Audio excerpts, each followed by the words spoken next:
watching Let's Chat. Our friends from the Tennessee Aquarium and their partners have reached a new milestone in helping restore some brook trout to a couple of the more populated streams around the area. Joining us now to talk about that is Anna Quintrell, and Anna is a reintroduction assistant to the Brook Trout program, rather. Anna, first of all, good morning and thank you for joining us. Good morning. Thank you for having me. Tell us why, or what factors rather, have contributed to the gradual decrease in the number of the brook trout that we're seeing.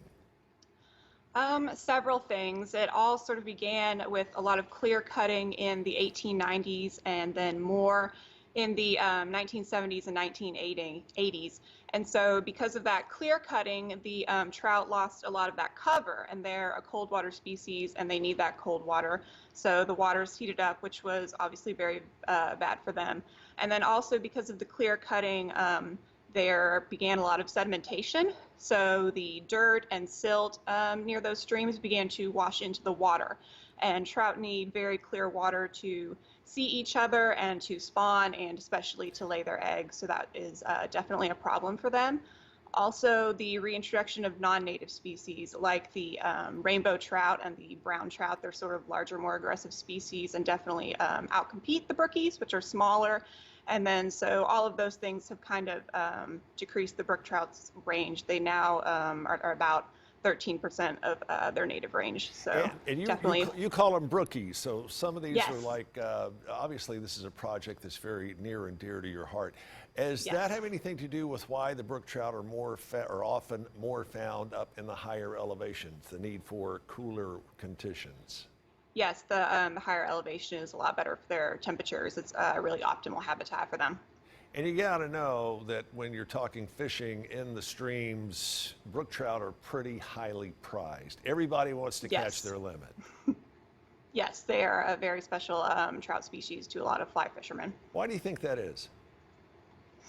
Maybe because of their rarity. I also think the brook trout are the most beautiful species of trout. I'm not biased at all, but I think that southern strain is it's particularly beautiful.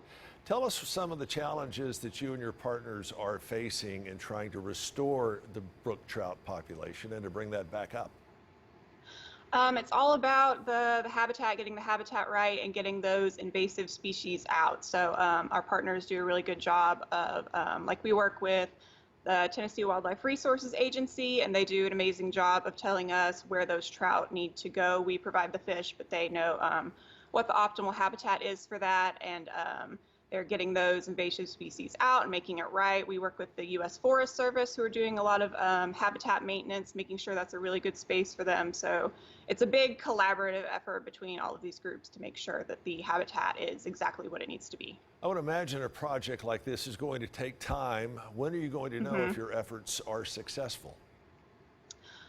We've had we just kind of closed a chapter on what I would consider a success story. We had been stocking brook trout at Little Stony Creek for a couple of years, and the populations that we had introduced, they are now sort of self-sustaining enough on their own to where the numbers are good enough that we can kind of close that chapter. And this year we just moved on to a new stream. We moved on to Shell Creek, so we're kind of doing it all over again at each stream. So we wish you the best of luck. Anna Quintrell, thank you so much. And Anna, of course, is a reintroduction assistant at the Tennessee Aquarium. It's a wonderful job you all are doing. Thank you very much.